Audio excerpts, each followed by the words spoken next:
No sé qué fue lo que me atrajo de la naturaleza salvaje de Alaska.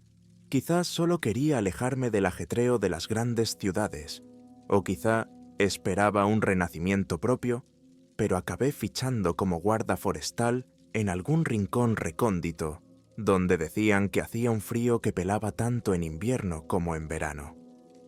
Me llamo Tom Carter, tengo 30 y tantos años. Nací en Montana, crecí allí y pasé mucho tiempo dando vueltas por distintos estados, hasta que decidí que era hora de dejarlo. Al principio este trabajo me parecía un cuento de hadas. Vastas extensiones, montañas, bosques y valles, casi sin gente, sin ojos ni oídos de más. Sin embargo, al cabo de unos meses, empecé a notar que algo iba mal aquí. Y ni siquiera se trata de la dureza del clima o la inaccesibilidad de estos lugares. Estaba preparado para las heladas, el clima duro, las condiciones impredecibles, pero no estaba preparado para huellas extrañas, animales desaparecidos y ruidos espeluznantes por la noche. He viajado a muchas partes de los estados septentrionales, pero Alaska siempre me ha parecido un poco aparte. Parecía tener sus propias leyes, sobre todo aquí arriba, en la periferia. Al principio todo parecía bastante rutinario. Mis deberes eran vigilar el territorio, asegurarme de que el bosque y sus habitantes estaban a salvo. Pero en la primera semana tuve la fuerte sensación de que alguien o algo merodeaba a mi alrededor. ¿Conoces esa sensación cuando estás solo, pero en el fondo sientes que te observan? Tratas de descartarlo como si la imaginación te estuviera jugando una mala pasada. Sin embargo, cada vez que iba a otra ruta, veía cosas nuevas y extrañas. Por ejemplo, encontré huellas de patas que no correspondían a ningún animal conocido. Parecían de lobos u osos gigantes, con garras demasiado largas. Pero si te fijabas bien, veías que su forma no era del todo correcta, como si los dedos estuvieran colocados de forma desproporcionada, y no había ningún indicio claro de qué tipo de animal se trataba. Al principio hice fotos y se las envié a un colega que también era guardabosques, pero en otro lugar. Es Brian Holt, de Oklahoma, un tipo experimentado que ha estado en las reservas y ha visto de todo y de nada. Pero incluso él miró las fotos y simplemente sacudió la cabeza. Tom, no sé lo que podría ser, pero parece que tienes un verdadero depredador mutante por ahí. Sin embargo, si solo fueran huellas, probablemente lo pondría en la categoría de raro, pero posible. Pero los animales estaban desapareciendo extrañamente de estos bosques, y recibía constantes quejas de visitantes que se encontraban con restos medio putrefactos de ciervos, esquiadores, pescadores. No restos de pescadores y esquiadores, aunque el temor es fundado, sino restos de animales, pero que parecían llevar semanas muertos, y sin embargo, ayer seguían corriendo por los senderos, sanos y alerta. Un cazador local que conocí por casualidad dijo que la zona estaba maldita. Lo dijo de esta manera: «Chico, este lugar no es para los normales. Me he dado cuenta de que mis perros han empezado a ponerse nerviosos, a mirar hacia el bosque, a lloriquear. Nunca había visto algo así», me dijo. Al principio era escéptico, no sabía lo que decía la gente, pero la sensación de que estaba rodeado no solo de bestias desconocidas, sino de algo más siniestro, se hizo cada vez más fuerte. Sobre todo cuando casi todas las noches oía ruidos extraños en mi portería, como estruendos o aullidos. Y lo más ridículo de todo, sonaban como si vinieran de debajo de la tierra, o de las copas de los árboles, no sé. Una vez oí pasar algo pesado justo debajo del suelo, lo que hizo temblar mi vajilla. Salía a la calle en ropa interior térmica con una linterna y una escopeta, pero lo único que encontraba era silencio y pinos. Se lo conté todo a Brian. Al principio se rió, pero luego dijo que había un rumor interesante sobre estos lugares. Era que antes de que se fundara este parque natural, aquí había habido pruebas militares. Supuestamente, en los años de la posguerra, se estaba construyendo una instalación secreta en la naturaleza, donde probaban una nueva tecnología relacionada con las distorsiones del tiempo y el espacio. como si estuvieran intentando crear algún tipo de campo protector o portal. Las versiones no tienen fin. No había confirmación oficial, por supuesto. ¿Y a dónde iba a ir yo? Pero sentí una punzada en mi interior. ¿Podría tener algo que ver con lo que estaba viendo? Cada vez me sentía menos cómodo. Incluso de día, el bosque me parecía ominoso y silencioso. Las ramas de los pinos me miraban como depredadores hambrientos, aunque solo fuera un árbol. Empecé a dormir mal. Me despertaba con un sudor frío, o no podía dormir durante horas, y entonces caía en pesadillas pesadas, en las que algo informe me perseguía y se oía un ruido sordo. En esos momentos me preguntaba si me estaba volviendo loco. Al fin y al cabo, trabajas solo, apenas ves gente. Quizá mi cerebro se esté inventando sus propias aventuras. Pero no, las pruebas eran muy reales. Huellas, restos de animales, sonidos espeluznantes. Podía tocarlo todo, grabarlo, filmarlo. Y cuanto más tiempo pasaba allí, más sentía que tenía que llegar al fondo de este fenómeno a toda costa. Empecé a hacer patrullas nocturnas más a menudo.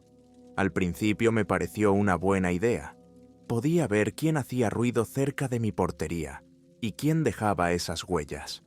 Me llevé todo lo necesario: una radio, una linterna, un termo con café caliente y una pistola. No es que quisiera disparar a una criatura desconocida, sino por si tenía que defenderme. Al principio tenía miedo de los osos, porque no son raros en estos bosques, pero lo extraño de las huellas me hizo pensar que no se trataba solo de un oso pardo con problemas de desarrollo. Tras un par de noches de vigilia, conseguí captar una sombra en movimiento a la luz de la luna. De hecho, la luna brillaba demasiado aquí, como si la propia naturaleza quisiera ayudarme. Vi una figura oscura que se deslizaba rápidamente entre los árboles.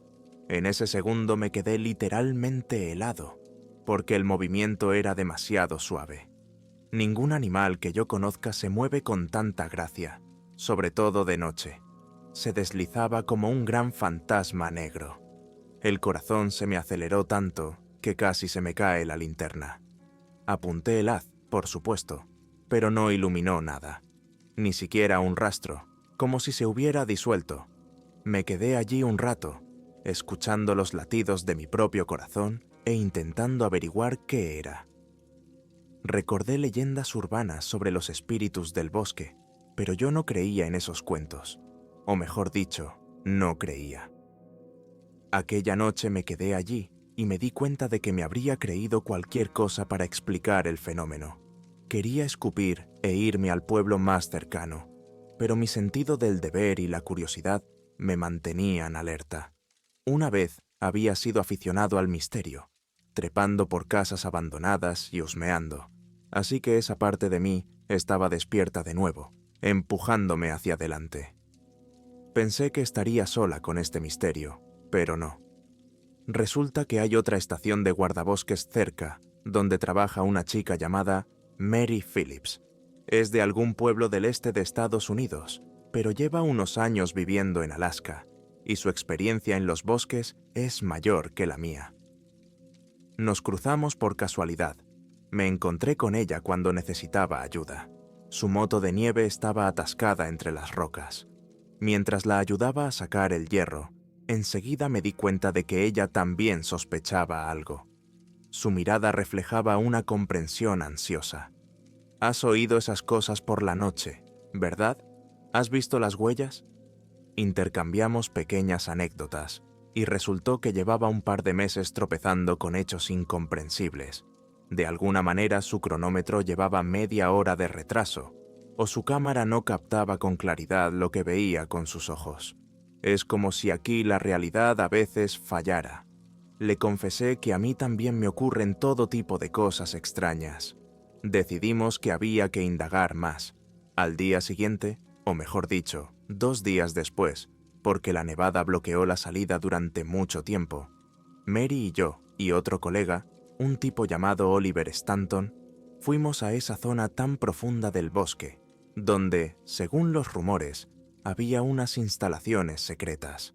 Oliver es el típico aventurero, la clase de tipo que ha estado en las cumbres de Suiza, ha hecho senderismo en Islandia, en fin, que buscaba impresiones vívidas.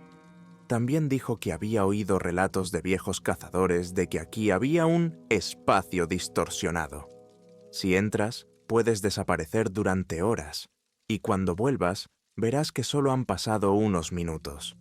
O viceversa, parece que has estado fuera un par de minutos, pero en realidad ha pasado medio día. Lo pondría en la categoría de fantasía, pero ya sentía que algo iba mal. Nos adentrábamos en el bosque, la nieve llegaba hasta la cintura en algunos lugares, por lo que las motos de nieve no podían llegar hasta allí.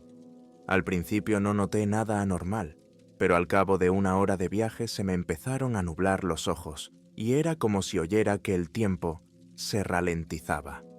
Una sensación muy extraña. Caminas, das un paso y el sonido de ese paso te llega con retraso.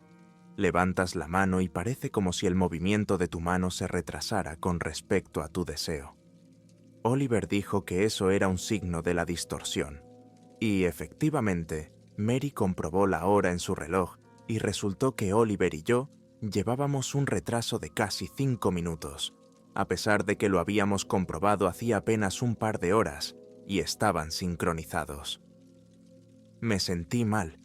Todavía no podía imaginarme cómo era posible. La naturaleza que nos rodeaba parecía la misma. Los mismos árboles, la misma nieve, pero se sentía ajena, como si hubiéramos entrado en otra realidad. Nos topamos con una vieja rejilla metálica que sobresalía del suelo. Parecía un respiradero o una trampilla, quién sabe. Mary supuso que formaba parte de una base militar abandonada. La trampilla estaba tan congelada que era imposible abrirla. Pero cerca encontramos una cabina de hormigón en ruinas, probablemente algún tipo de centro de comunicaciones. Dentro había aparatos oxidados, trozos de cables. Las inscripciones de las paredes estaban borradas, pero en algunos lugares se podían distinguir símbolos extraños. Tal vez alguna vez hubo marcas. Algo hizo clic en mi interior. Las leyendas de los experimentos no eran solo terroríficas historias turísticas. La verdad es que estaba al borde del pánico. Enfrentarse a cosas no identificadas era una cosa, pero darse cuenta de que íbamos a tener que lidiar con ello o marcharnos era otra. Oliver, a diferencia de mí, parecía más animado que asustado. Mary se mantuvo firme, aunque pude ver cómo apretaba los puños. Tomamos la decisión de mirar dentro de esa escotilla si era posible, pero antes tendríamos que preparar herramientas, pistolas térmicas o algo similar para descongelar las bisagras congeladas. Al final decidimos volver a la base y elaborar un plan. Mientras caminábamos de vuelta, noté que la sensación de que el tiempo se ralentizaba parecía intensificarse. Los pasos se hacían lentos y podía oír un extraño eco, como un latido que resonaba por todo el bosque. Mary y Oliver también parecían perdidos. Casi nos caímos todos en un montón de nieve porque nuestra coordinación estaba fallando. Y entonces ocurrió algo que nunca olvidaré. La rama de un árbol sobre nosotros de repente empezó a crujir a cámara lenta y en el mismo momento oí el mismo zumbido subterráneo que me perseguía por la noche. Vi vibrar literalmente el aire. Duró 2 o 3 segundos, pero me pareció una eternidad. De repente, se oyó un fuerte estallido, y todo volvió a la normalidad. El corazón me latía tan fuerte que creía oírlo a mi alrededor. Cuando salimos de la zona, consultamos nuestros relojes. El tiempo de Mary era el de siempre, pero Oliver y yo ya llevábamos 15 minutos de retraso.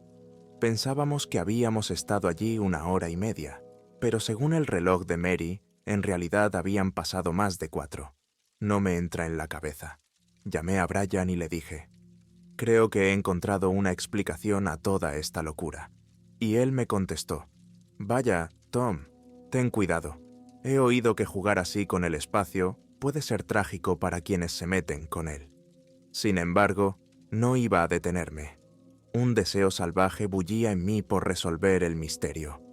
Por la mañana pedimos ayuda a nuestros superiores, pero solo nos hicieron un gesto. Nos dijeron: no tenemos los recursos necesarios y esos rumores circulan desde hace décadas. Así que, ¿qué sentido tiene involucrarse? Así que los tres decidimos hacerlo nosotros mismos. Regateamos con un mecánico, Jim Rogers. Era de Iowa, se mudó aquí por el romanticismo del norte y se quedó por motivos económicos. Aceptó darnos un generador, una especie de calefactor, para que pudiéramos derretir el hielo alrededor de la escotilla, con la condición de que no le tendiéramos una trampa si las autoridades empezaban a hacer preguntas. Unos 3 días después, volvimos a arrasar esa zona. No fue fácil arrastrar todo el equipo por la nieve, pero afortunadamente, el tiempo era relativamente tranquilo. Yo temblaba de miedo y excitación por dentro, como en una película de terror en la que los héroes van directos a la boca del monstruo. A medida que nos acercábamos al lugar, sentí una ralentización familiar, pero parece que gracias al frío de la mañana y al ritmo acelerado, intentamos no parar, no nos cogió tanto la distorsión. Pusimos en marcha el generador, conectamos el calefactor y dirigimos el calor a las bisagras de la escotilla. Al principio parecía que trabajábamos en vano, pero al cabo de 1 hora oímos un chirrido y pudimos mover la tapa metálica. Dentro había un pozo que conducía hacia abajo. Alumbré con mi linterna y vi una escalera oxidada. Había un olor rancio y húmedo, pero ningún hedor evidente, lo que significaba que probablemente había ventilación o algún tipo de ranuras ahí abajo. «Muy bien, chicos, vamos, ¿de acuerdo?», preguntó Oliver, y yo asentí. María estaba un poco nerviosa, pero decidida. Descendimos con cuidado, con las linternas preparadas. Al fondo nos encontramos con un estrecho pasillo de gran profundidad. Viejas lámparas de señales, cables en las paredes, moho por todas partes. Habíamos recorrido unos 20 metros cuando el pasillo se ensanchó y vimos una puerta metálica. Intentamos abrirla, pero no tuvimos suerte. Pero había un hueco por el que podíamos mirar. Intenté encender la luz y vi lo que parecían mesas de laboratorio y algunos instrumentos. Por un momento pensé que alguien se movía por allí. El corazón me dio un vuelco. ¿Había realmente una persona viva? Pero cuando miré más de cerca, me di cuenta de que era más bien el reflejo de mi linterna en los fragmentos de cristal. Mary sugirió que buscásemos una salida. Recorrimos pasillos, algunos derruidos, otros cubiertos de vigas metálicas y equipos rotos. En el suelo había cajas con marcas oscuras. No entendí su significado, pero eran claramente militares. Oímos otro estruendo, familiar, pero más fuerte de lo que había oído antes. Era como si toda la estructura subterránea vibrara. ¿Nos vamos?, solté. No, tenemos que resolverlo. Oliver negó con la cabeza. Quise decir lo mismo, pero no pude. Mientras nos adentrábamos, encontramos otra puerta entreabierta. Dentro parecía haber una pequeña habitación.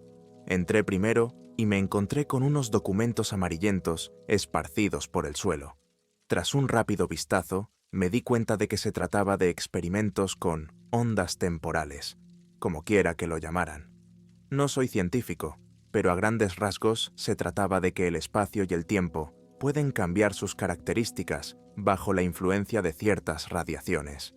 Los informes decían que esto podía tener efectos terribles en los organismos vivos. Había indicios de mutaciones, desapariciones. Recordé aquellas malditas huellas extrañas de animales y me di cuenta de que todo debía estar relacionado. Oliver sacó su cámara y empezó a filmar todo lo que podía. Mary encontró una especie de diario de observación donde se mencionaba que los sujetos de los experimentos, incluidos los animales salvajes, estaban sufriendo un envejecimiento anormal o, por el contrario, una regresión. Quizá por eso veíamos a los animales morir de formas incomprensibles y las huellas parecían distorsionadas. Pero lo que más me llamó la atención fue la mención de que varias personas implicadas en el proyecto se habían vuelto locas y luego habían desaparecido sin dejar rastro. experimento interrumpido, instalación cerrada, acceso restringido. Eran las palabras con las que terminaba uno de los documentos. El estruendo se intensificó. Sentí un zumbido en la cabeza. Di un paso y me di cuenta de que me movía a cámara lenta.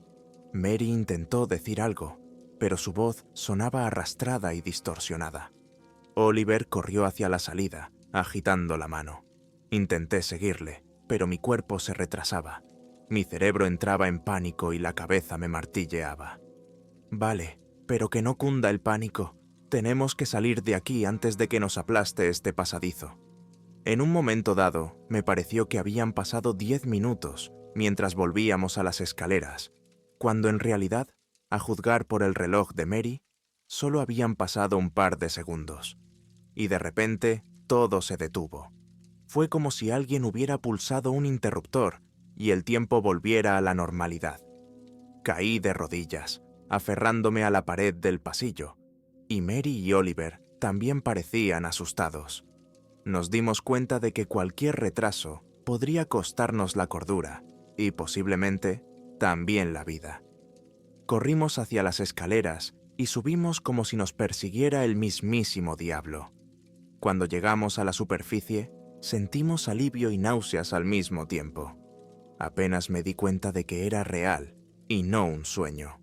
Pero también nos llevamos pruebas, imágenes de cámaras, fotografías, documentos, incluido un plano de la sala, donde, a juzgar por el diagrama, hay una especie de instalación en la sala central. Eso parece ser lo que está generando estas distorsiones.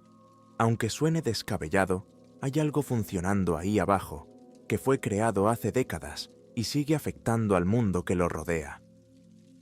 De vuelta en la casa de la puerta, empezamos a ordenar todo lo que pudimos encontrar. Leímos los documentos, los comparamos con los vídeos, escuchamos los espantosos ruidos que había grabado la cámara, un zumbido sordo y grave que inspiraba un terror irracional. En un fragmento de la grabación, pude ver claramente una figura que parpadeaba en el pasillo. No era una persona, era demasiado alta y alargada. Puede que fuera una ilusión óptica o que me estuviera volviendo loco, pero parecía como si estuviera asomada a la esquina. Sentí escalofríos. Oliver dijo que deberíamos hacerlo público, acudir a los medios de comunicación. Pero Mary dijo, ¿tienes idea de lo que pasaría? O pensarían que estamos locos, o lo cerrarían todo y lo clasificarían, y nos veríamos obligados a guardar silencio. No acababa de entender lo que quería hacer.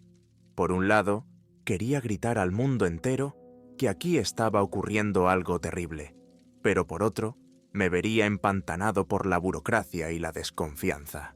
Al final, decidimos compartir la información con ciertas personas en las que confiábamos. Brian, por ejemplo, aceptó examinar nuestro material. Prometió implicar a periodistas que conocía, pero de una forma que no nos señalaba directamente, diciendo, hay un tema, una leyenda, hagan una investigación.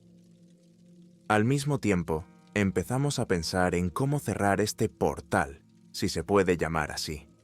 De los documentos se desprendía que tenían algún método para silenciar la radiación, pero todos los esquemas estaban incompletos y probablemente el equipo ya estaba estropeado. Mary tomó la palabra. ¿Y si simplemente volamos esta plataforma? No sabía si podría conseguir explosivos y temía las consecuencias.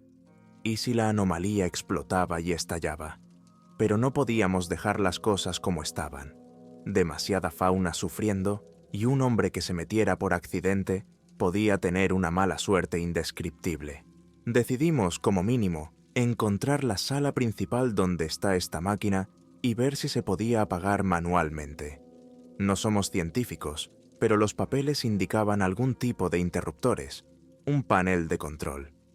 A lo mejor es tan sencillo como pulsar un botón y la máquina se calla, bromeó Oliver. Aunque la broma era comprensiblemente nerviosa, nos preparamos lo mejor que pudimos. Nos llevamos respiradores, por si había gases tóxicos. Dejamos unas coordenadas a Brian para que, si no volvíamos a una hora determinada, supiera dónde buscarnos. Sabiendo que la anomalía estaba encendida en la mazmorra, elaboramos un plan. Actuar con rapidez, dividirnos en intervalos cortos, pero sin perder el contacto visual. Teníamos que llegar de algún modo detrás de la puerta cerrada, donde vimos las mesas del laboratorio. Encontramos una vieja palanca y una cizalla prehistórica a pilas en la ciudad, con la esperanza de poder forzar la cerradura o las bisagras. Esta vez el descenso a la mina fue aún más aterrador que la última vez. Ya en las escaleras sentí vibrar el aire. Caminamos por el pasillo, luchando por orientarnos a la tenue luz de las linternas. En la puerta, Oliver utilizó la cizalla, Mary sujetó la palanca y yo monté guardia, mirando hacia el pasillo. En un momento dado, el haz de luz de mi linterna captó un vago movimiento más adelante. Casi dejo caer la linterna, con el corazón hundiéndose en mi estómago. Me pareció ver una figura alta al final del pasillo, que nos miraba fijamente. Pero en el segundo siguiente, esa figura pareció desaparecer. Grité, ¡hay alguien ahí fuera! Oliver y Mary miraron a su alrededor, pero no vieron nada. Finalmente, la puerta cedió e irrumpimos en el interior. Efectivamente, se trataba de un laboratorio, igual que el de las imágenes de vídeo. Muebles cubiertos de una gruesa capa de polvo, suelos rotos en algunos lugares. El equipamiento del laboratorio parece anticuado, pero en algunos lugares sigue intacto. Y aquí, en medio del pasillo, una enorme unidad redonda, colgada de tuberías y cables. No soy ingeniero, pero parecía algo que podría infundir miedo por su mero aspecto. Enorme, oxidado, con un panel de luces apenas vivas parpadeando. Así que después de todo, tenía energía. Probablemente de un reactor autónomo que los militares habían puesto aquí. Mary encontró el panel de control y empezó a tocar los interruptores. Algunos estaban inactivos, otros sellados. Oliver se dirigió a lo que parecía un generador. Miré a mi alrededor y vi que el suelo en un lugar estaba extrañamente curvado, como si formara un ángulo de 45 grados con el resto del espacio. Literalmente, ante mis ojos la imagen se deformaba. Cerré los ojos, los abrí y todo parecía normal. Pero mi mente me decía que cualquier segundo de estar aquí era un riesgo de volverme loco. De repente, empezó otro cambio. Se oyó un zumbido terrible. Los instrumentos empezaron a brillar. El tiempo empezó a estirarse como la goma. Mary se puso blanca. Se agarró la cabeza. Tengo en los oídos zumbidos. Oliver gritó. He encontrado una especie de interruptor. Tiró de la palanca, pero no pasó nada. Solo más chispas. Ya casi no podía pensar con claridad. Parecía que cada respiración se me hacía eterna. Mi linterna se deslizó por la pared y vi algo. Una enorme sombra que crecía detrás de nosotros. Parecía una persona, pero irregular, alargada, como pasada por un espejo torcido. Parecía vibrar con las olas y procedía de algún lugar de las profundidades de la anomalía. Quise gritar, pero solo pude emitir un resuello, y entonces mis ojos empezaron a oscurecerse. Lo último que recordé antes de desmayarme fue a Oliver golpeando algún bloque con todas sus fuerzas, a Mary murmurando algo inaudible y encendiendo todos los interruptores de palanca seguidos, y el estruendo fue tan intenso que creí que me iban a estallar los tímpanos. Me desperté en la nieve. Mary me acariciaba las mejillas y Oliver estaba tumbado a mi lado, sujetándome la cabeza. Me pareció una eternidad, aunque Mary había dicho que solo habíamos estado allí unos minutos. Miré a mi alrededor. La puerta del pozo estaba entreabierta, pero sentí que el zumbido disminuía. ¿Lo hemos apagado?, pregunté, sin dar crédito a mis propias palabras. Mary asintió. Creo que sí. De todos modos, dejó de hacer ruido y la radiación parece haber disminuido. Oliver adivinó de algún modo que debíamos cortar la corriente de la unidad. Oliver levantó la cabeza. Saltaron chispas, claro, y casi me quedo ciego, pero creo que lo he apagado. Nos quedamos sentados digiriendo lo que había pasado. Todo me parecía una pesadilla, pero la nieve estaba fría en la palma de mi mano, al girarla de un lado a otro, y sentía un dolor muy real en la rodilla magullada, así que no era una alucinación. Llegamos a la conclusión de que las instalaciones ya no funcionaban. Puede que el campo residual aún no se haya ido a ninguna parte, pero al menos hemos desactivado el espeluznante centro. Supongo que ahora los efectos anómalos remitirán y la naturaleza empezará a recuperarse. Ya han pasado unas semanas. Se lo hemos contado todo a Brian, que ha hecho algunas cosas anónimas en los medios locales. Tal vez alguien se interese por el lugar, pero ya no me importa. Voy a dejar mi trabajo como guardabosques. Aún oigo ecos de ese mismo estruendo por la noche, aunque probablemente sea solo un juego de la imaginación. Los animales parecen haber dejado de desaparecer en la propiedad. Al menos no veo más restos mutilados ni huellas extrañas. El reloj avanza con paso firme y el bosque parece menos ominoso. Pero aún hay una grieta en mi interior. Me he encontrado cara a cara con algo que escapa a mi comprensión.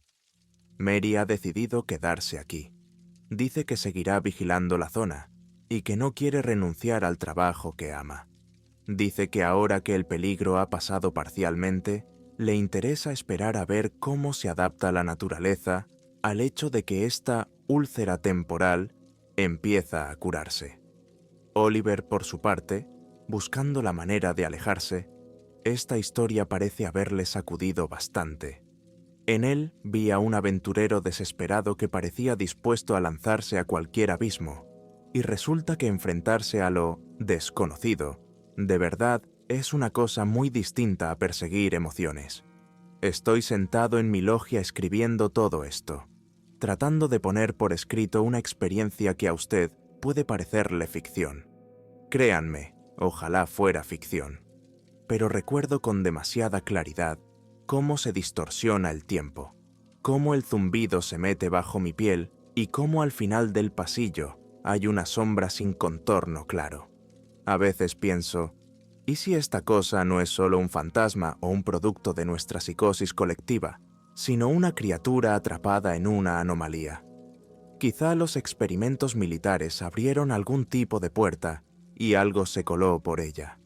Y apagamos la máquina y lo encerramos en esa realidad. O lo dejamos salir. No conozco las respuestas y dudo que alguien las sepa. Pero una cosa es cierta. Nuestro planeta guarda más secretos de los que creemos, y a veces es mejor mantenerlos lejos de miradas indiscretas. Aquí en Alaska, más allá de las brillantes auroras boreales y las vastas extensiones, hay algo más antiguo, más peligroso e inexplicable.